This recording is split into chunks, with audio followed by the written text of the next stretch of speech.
Hello everyone, welcome to विश्वास classes. हम लोगों का मंथली गवर्नमेंट स्कीम्स का सेशन चल रहा है, जिसमें पिछले वीडियो में हम लोगों ने जुलाई की फर्स्ट 4 स्कीम्स करी थी। इस वीडियो में हमारे पार्ट 2 के अंदर जुलाई की स्कीम नंबर 5 टू 8 हम लोग करेंगे 4 स्कीम्स जो हमारे जुलाई के महीने में न्यूज़ में रही हैं। और ये स्कीम्स आपके आने वाले आरबीआई ग्रेड बी 2027 के लिए बहुत ज़्यादा ज़रूरी हैं और नाबार्ड ग्रेड ए 2026 के लिए भी बहुत ज़्यादा ज़रूरी हैं। इसके अलावा और कोई भी ऐसा एग्जाम हो जिसके अंदर गवर्नमेंट एग्जाम्स में जहाँ पे भी स्कीम्स पूछी जाती हैं, उन एग्जाम्स के लिए भी ये स्कीम्स, इससे रिलेटेड जो भी मैंने फैक्ट्स आपको बताए हैं, आपके हर एग्जाम के लिए आपके काम आएंगे। नेक्स्ट स्कीम है हमारी सेमिकॉन 2.0, जो कि इंडिया सेमीकंडक्टर मिशन 2.0 का पार्ट है। Ministry of electronics and information technology की स्कीम है under the India semiconductor mission framework. Semicon 2.0 या फिर India semiconductor mission 2.0। Nodding nodal implementing agencies की इंडिया सेमीकंडक्टर मिशन है। कैबिनेट ने 15 जुलाई 2026 को इसे अप्रूव कर दिया है। और इससे पहले हमारा इंडियन सेमीकंडक्टर मिशन या सेमिकॉन 1.0 था, उसी का ही ये एक्सटेंशन है। एम क्या है? To further develop India semiconductor design and manufacturing ecosystem with sustained long term policy support, deepen design capabilities, set up more fabrication units, holistically build up a complete semiconductor value chain। तो India को global semiconductor map पे लेकर आया जा पाए। तो India का जो सेमीकंडक्टर डिजाइन और मैन्युफैक्चरिंग इकोसिस्टम है सेमिकॉन 1.0 में, उसे फर्दर डेवलप करना है। लॉन्ग टर्म पॉलिसी सपोर्ट मिलेगा, डिजाइन कैपेबिलिटीज हमारी बढ़ेंगी, फैब्रिकेशन यूनिट्स को हम लोग और ज्यादा लगाएंगे और एक कंप्लीट सेमीकंडक्टर वैल्यू चेन हमें बनानी है ताकि इंडिया ग्लोबल सेमीकंडक्टर मैप पर लाया जा पाए। ऑब्जेक्टिव क्या है इसका? कि जो हमारा सेमीकंडक्टर डिजाइन इकोसिस्टम है उसे स्ट्रेंथन करना है। एडिशनल सेमीकंडक्टर फैब्रिकेशन यूनिट्स लगनी है, जिन्हें हम लोग फैब यूनिट्स बोलते हैं। पैकेजिंग, मतलब develop packaging materials, equipment and related manufacturing capabilities. Full stack Indian semiconductor intellectual property बनानी है। ध्यान दीजिएगा इस लाइन पर, ये लाइन इंपॉर्टेंट रहेगी। Full stack Indian semiconductor intellectual property बनानी है। ग्रेटर टेक्नोलॉजिकल सेल्फ रिलायंस चाहिए and support and supply chain resilience चाहिए। Support advance technology nodes and long term industry growth. Key features की बात करें तो बजटरी आउटले हमारा 1,27,500 करोड़ का। सेमिकॉन 2.0 जो है ये 6 पिलर्स के ऊपर बना हुआ है to holistically build the semiconductor ecosystem with strong emphasis on design, manufacturing and the complete value chain. It provides long term policy support beyond initial phase of Indian semiconductor mission. Progress जो पिछले phase की थी, that includes approval of 12 manufacturing unit, जिसका cumulative investment 1.64 lakh crore आ गया है, including silicon fab, silicon carbide fab, GaN micro LED LED display fab and packaging units. Some units ऐसी हैं जिन्होंने ऑलरेडी कमर्शियल प्रोडक्शन स्टार्ट कर दिया है। तो पिछले फेज में हमने 12 मैन्युफैक्चरिंग यूनिट्स बनाई हैं, तो इसमें हम लोग और ज्यादा बनाने की कोशिश करेंगे। एलिजिबिलिटी की बात करें तो एलिजिबल बेनिफिशियरीज कौन कौन रहेंगे? जो भी हमारी सेमीकंडक्टर डिजाइन कंपनीज हैं, वो हो गई, मैन्युफैक्चरिंग यूनिट्स हो गई, पैकेजिंग यूनिट्स हो गई, या सेमीकंडक्टर इकोसिस्टम में जो पूरा सप्लाई चेन है, उसमें जो भी कोई कंपनीज हैं जो सप्लाई चेन का पार्ट बनती हैं, वो सब under the India semiconductor mission guidelines. Budgetary outlay की बात करें तो टोटल जो अप्रूव्ड आउटले है इसका 1,27,500 करोड़ है। आईएसएम 2.0 के लिए ही 1,000 करोड़ को ऑलरेडी रेफर किया गया था बजट 2026-27 में। यूनियन कैबिनेट ने 15 जुलाई 2026 को इसको अप्रूव करा है। फॉर्मर अप्रूवल आया है सेमिकॉन 2.0 का एज द नेक्स्ट फेज। ठीक है। और 1,27,500 करोड़ का आउटलो है। जो 12 अप्रूव्ड मैन्युफैक्चरिंग यूनिट थी प्रीवियस फेज में, जिसका इन्वेस्टमेंट ऑलरेडी 1.64 लाख करोड़ को एक्सीड कर चुका है, उसी के बेस पर इसे बनाया गया है। अगला हमारी स्कीम आती है national investment policy for urea 2026, नीपू या फिर एनआईपीयू 2026, that is national investment policy for urea 2026। NABARD grade A वाले बच्चों के लिए तो बहुत बहुत ज्यादा जरूरी स्कीम है ये वाली। मिनिस्ट्री आती है इसकी ministry of chemical and fertilisers, और इम्प्लीमेंटिंग एजेंसी है department of fertilisers. Date of launch की बात करें तो पीएमजी ने 15 जुलाई 2026 को इसको अप्रूव करा है। तो अप्रूविंग अथॉरिटी थी cabinet committee on economic affairs, जिसको चेयर हमारे प्राइम मिनिस्टर जी करते हैं। एम क्या है इसका? To encourage new investment in the urea sector. Urea sector में नए इन्वेस्टमेंट्स को लेकर आना है, ताकि हम लोग gas based urea manufacturing units लगा सके कंट्री में। और उससे क्या होगा? हम आत्मनिर्भर भारत बनाएंगे यूरिया प्रोडक्शन में। दैट मीन्स हमें जो गोल है सेल्फ सफिशिएंसी का, जिससे हम आत्मनिर्भर भारत हमारा मिशन बनाया हुआ है, वो हम लोग यूरिया प्रोडक्शन में भी अचीव कर पाए। ऑब्जेक्टिव कि हमें फ्रेश इन्वेस्टमेंट को अट्रैक्ट करना है, इस्टेब्लिश करना है नया gas based urea manufacturing plants, indigenous production of urea को इंक्रीज करना है ताकि इंपोर्ट की डिपेंडेंस हमारी कम हो जाए, ट्रांसपेरेंट और वायबल इन्वेस्टमेंट फ्रेमवर्क बनाना है ताकि इंप्रूव रिटर्न पैरामीटर्स हो पाए as compared to the earlier policy, long term self reliance रहा है फर्टिलाइजर प्रोडक्शन में। ये हमारे ऑब्जेक्टिव है एनआईपीयू 2026 के। की फीचर्स की बात करें तो सबसे पहली चीज तो यही है कि इसके अंदर नई मैन्युफैक्चरिंग यूनिट्स बन रही हैं। जो पुराना हमारा था वो था नेशनल इन्वेस्टमेंट पॉलिसी 2012। इसके अंदर क्या था, सेपरेशन किया हुआ था फिक्स्ड और वेरिएबल कॉस्ट का फॉर ग्रेटर ट्रांसपेरेंसी। मतलब पहले वाले में नहीं था, नए वाले के अंदर हमने किया है। 2012 में नहीं था, 2026 में किया है। फिर इसके अंदर हम लोगों ने वायबल रिटर्न ऑन इक्विटी को भी इंट्रोड्यूस करा है। एक आरओई बैंड है, introduction of viable return on equity band, जिसका फ्लोर है 12% का और सीलिंग है 16% का। तो जो रिटर्न ऑन इक्विटी आएगा वो 12 से 16% के बीच में रहेगा। And mitigation of foreign exchange risk through conversion of fixed cost into INR after 4 years. हर 4 साल में आईएनआर जो फिक्स कॉस्ट है उसे हम लोग आईएनआर में कन्वर्ट करके रखेंगे ताकि फॉरेन एक्सचेंज रिस्क को मिटिगेट किया जा सके। तो ये बहुत इंपॉर्टेंट चीज आ गई कि फॉरेन एक्सचेंज रिस्क हमारा मिटिगेट हो रहा है। कैसे हो रहा है? फिक्स्ड कॉस्ट को आईएनआर में कन्वर्ट करके based on the prevailing exchange rate. अब ये जो मेजर्स हैं इससे क्या होगा, इससे ये माना जा रहा है कि करीब करीब 250 करोड़ रुपए की सेविंग्स रहेंगी फॉर ईच प्लांट जो भी एनआईपीयू 2026 में लगेगा as compared to the previous plant जो कि एनआईपी 2012 का था। नए इन्वेस्टमेंट पॉलिसी का जो पीरियड रहेगा, जो सॉरी जो एनआईपी 2012 के अंदर इन्वेस्टमेंट होने थे उसका पीरियड ऑलरेडी अक्टूबर 2019 में एक्सपायर हो चुका है। प्रेजेंटली बात करें तो हमारे पास 33 ऑपरेशनल यूरिया मैन्युफैक्चरिंग यूनिट्स है जिनकी इंस्टॉल्ड कैपेसिटी है 269.42 एलएमटी। तो इससे हमें ऑलरेडी ये पता चल रहा है कि हमें हायर प्रोडक्शन की नीड है। एलिजिबिलिटी क्या है, जो भी एंटिटीज हमारा नया gas based urea manufacturing unit लगाना चाहती हैं अंडर द पॉलिसी फ्रेमवर्क, वो सभी एंटिटीज एलिजिबल है। अब इसमें क्या ना, गवर्नमेंट की तरफ से कोई फिक्स बजटरी आउटले नहीं होता है। पॉलिसी फ्रेमवर्क है जिसमें इन्वेस्टमेंट आएगा, पब्लिक इन्वेस्टमेंट भी आएगा, प्राइवेट इन्वेस्टमेंट भी आएगा। तो हर प्रोजेक्ट के लिए अलग अलग तरीके से अलग अलग लेवल का फाइनेंशियल सपोर्ट होगा। तो ऐसा कुछ नहीं होता इसमें कि गवर्नमेंट ने कितना पैसा इसके लिए अलग करके रख दिया। अपडेट्स में यही है कि इसको cabinet committee on economic affairs ने 15 जुलाई 2026 को अप्रूव करा है। जब नया हमारा इन्वेस्टमेंट पॉलिसी आई है 2026 की, इसने पुराने 2012 वाले पॉलिसी को हटा दिया और इसमें आरओई बैंड आ गया है 12 से 16% का और फॉरेक्स रिस्क मिटिगेशन आ गया है। ये चेंज हुआ है पिछले वाले में और इस वाले में। और नया इन्होंने बोला है कि जो नए वाले हमारे इस नई पॉलिसी के हिसाब से जो भी हमारे प्लांट्स लगेंगे वो करीब करीब 250 करोड़ रुपए पर प्लांट उनकी एस्टिमेटेड सेविंग है as compared to the NIP 2012। अगली स्कीम है हमारी परिवर्तन स्कीम। परिवर्तन स्कीम जो है ministry of road transport and highways की है। नोडल इंप्लीमेंटिंग एजेंसी इसकी national capital region planning board है, एनसीआरपी भी कहते हैं।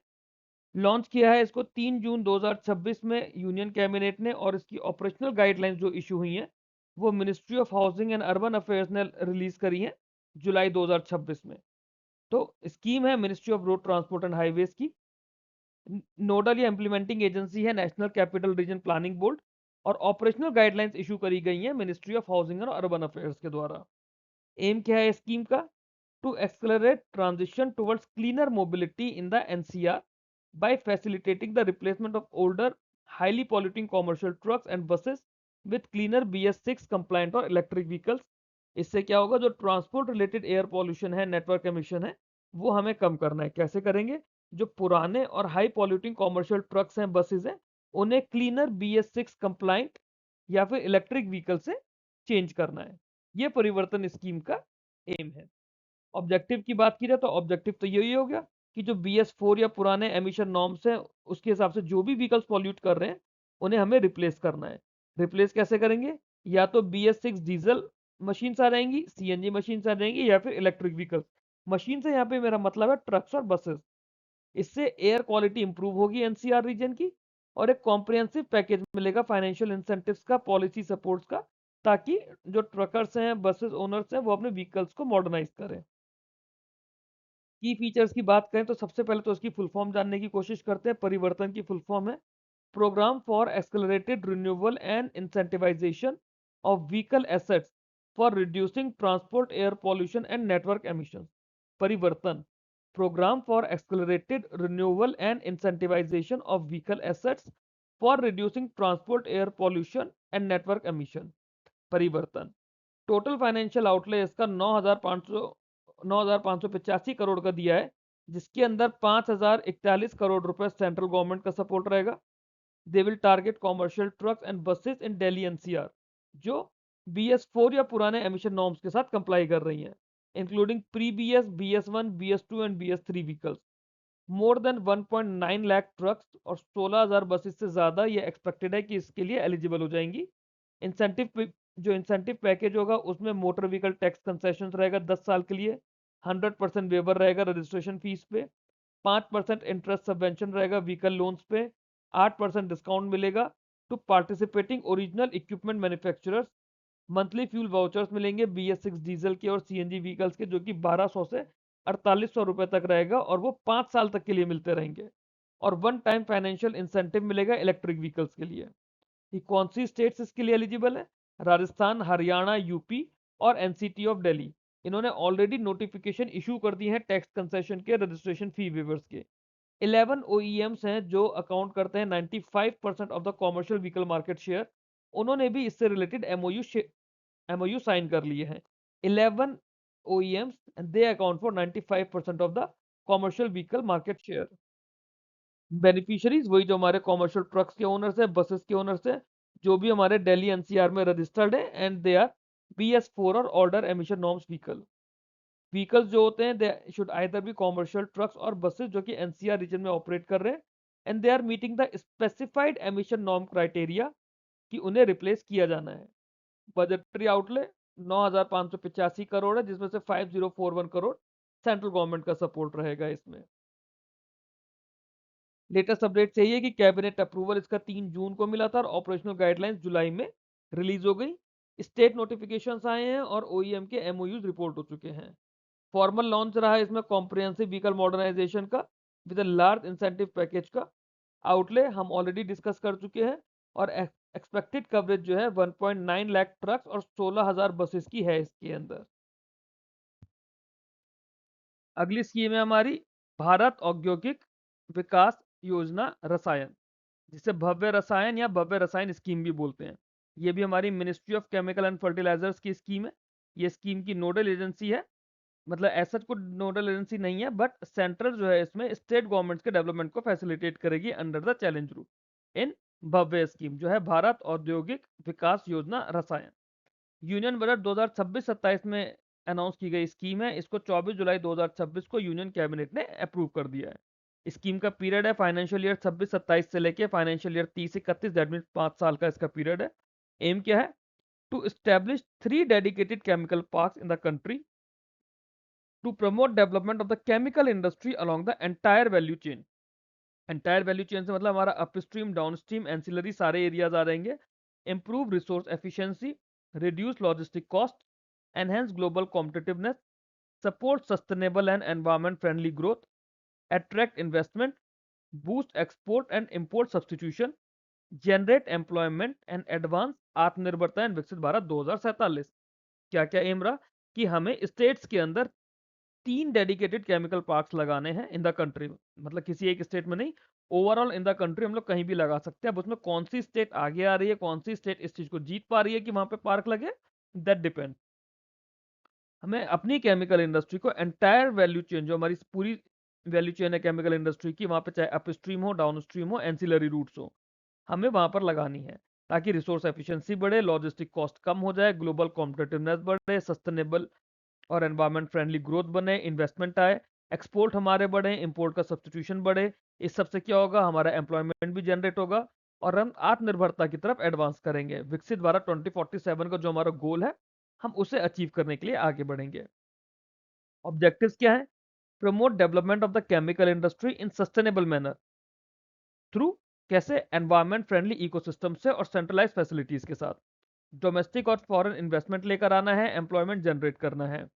ग्लोबल कॉम्पिटिटिवनेस को बूस्ट करना है, global competitiveness of the Indian chemical sector, जो हमारा इंडिया का केमिकल सेक्टर है उसको ग्लोबली कॉम्पिटिटिव बनाना है, बेटर बनाना है, बेटर इंटीग्रेशन करना है ग्लोबल वैल्यू चेन्स के साथ में। की फीचर्स की बात करें तो development of the 3 dedicated chemical parks by state governments under the challenge route. Each park must have minimum contiguous area of 8 square kilometre, मतलब मिनिमम 2000 एकड़ का एरिया होना चाहिए हर पार्क के लिए। 3 डेडिकेटेड पार्क है ना, तो हर एक पार्क का मिनिमम 2000 एकड़ का एरिया होना चाहिए of encumbrance free land. Encumbrance से मतलब उस जमीन पे किसी और का कब्जा ना हो, उस जमीन पे किसी और को वो जमीन गिरवी ना रखी हुई हो। पार्क जो होंगे they will provide plug and play infrastructure in the form of common infra facilities, basic utilities जो कि स्पेशली केमिकल इंडस्ट्री के लिए डिजाइन की गई होंगी। अब इसमें सबसे ज्यादा इंपॉर्टेंट होता है कि कॉमन एफ्लुएंट ट्रीटमेंट प्लान लगाओ, CETP, common effluent treatment plan लगाओ, ट्रीटमेंट स्टोरेज हो, डिस्पोजल फैसिलिटीज हो, वाटर सप्लाई हो, डिस्ट्रीब्यूशन सिस्टम हो, सॉल्वेंट रिकवरी और डिस्टिलेशन फैसिलिटीज हो, स्टीम जनरेशन हो, डिस्ट्रीब्यूशन नेटवर्क हो, इंटरकनेक्टेड पाइपलाइन नेटवर्क हो, लॉजिस्टिक और वेयर हाउसिंग फैसिलिटीज हो। तो ये सब हमारा प्लग एंड प्ले होता है कि वहां पे कंपनी जाए और सीधे काम करना शुरू कर दे, उसे बाकी सारा नहीं सोचना पड़ेगा कि वो फिल्ट्रेशन कैसे करेगा, डिस्पोज कैसे करेगा, वो सारी फैसिलिटीज ऑलरेडी वहां पर होनी चाहिए। तो ये हमारा होता है plug and play. They focus on efficient resource utilization, lower logistic cost, enhanced cost competitiveness, greater exports, higher import substitution, and cascading benefits for downstream sectors. Eligibility क्या है? जो भी स्टेट गवर्नमेंट्स हैं, जो भी सेलेक्ट होती हैं, मतलब वो स्टेट गवर्नमेंट जो सेलेक्ट होती हैं for selection and development of park. Important eligibility, park जो है वो चैलेंज रूट के अंदर सेलेक्ट होंगे। ईच पार्क का मिनिमम 2000 एकड़ का एरिया होना चाहिए, एनकम्बरेंस फ्री लैंड होनी चाहिए। बजटरी एलोकेशन की बात करें तो 3030 करोड़ रुपए इसका टोटल आउटले है, जिसमें से 3000 करोड़ जो है ये कॉमन इंफ्रास्ट्रक्चर फैसिलिटीज के लिए है, बेसिक फैसिलिटीज के लिए है, और 30 करोड़ रुपए जो है ये एडमिनिस्ट्रेटिव एक्सपेंस के लिए रखा गया है। सेंटर इसमें से पर पार्क 1000 करोड़ रुपए का ग्रांट देगी, subjected to a minimum contribution of 500 crore by the concern state government. ऐसा नहीं है कि 1000 करोड़ देगी ही देगी, अप टू 1000 करोड़ देगी पर पार्क, और जिसमें कि मिनिमम 500 करोड़ रुपए का कंट्रीब्यूशन स्टेट गवर्नमेंट का भी होगा। 5 साल के लिए स्कीम है, 2026-27 से लेकर 2030-31 तक। इस वीडियो के अंदर इतना ही, ये हमारी 4 स्कीम्स थी फर्स्ट पार्ट की। आप लोगों को वीडियो अच्छा लगा हो तो वीडियो को लाइक करके चैनल को सब्सक्राइब कीजिए, बेल आइकन प्रेस करिए ताकि आपको बाकी वीडियोस के भी नोटिफिकेशन मिलते रहें। आप में से जो भी बच्चे नाबार्ड ग्रेड ए की तैयारी कर रहे हैं वो लोग मेरे नाबार्ड ग्रेड ए के चैनल को ज्वाइन कर सकते हैं। टेलीग्राम पे आप लोग नाबार्ड GRA डाल के सर्च करेंगे, आप लोगों को चैनल मिल जाएगा। और जो बच्चे RBI ग्रेड बी 27 की तैयारी कर रहे हैं वो मेरा RBI ग्रेड बी का चैनल RBI GRB 2026 ये डाल के आप लोग सर्च करेंगे, आप लोगों को चैनल मिल जाएगा, इसे भी आप लोग ज्वाइन कर सकते हैं। Till then, thanks for watching this video, keep learning, keep growing.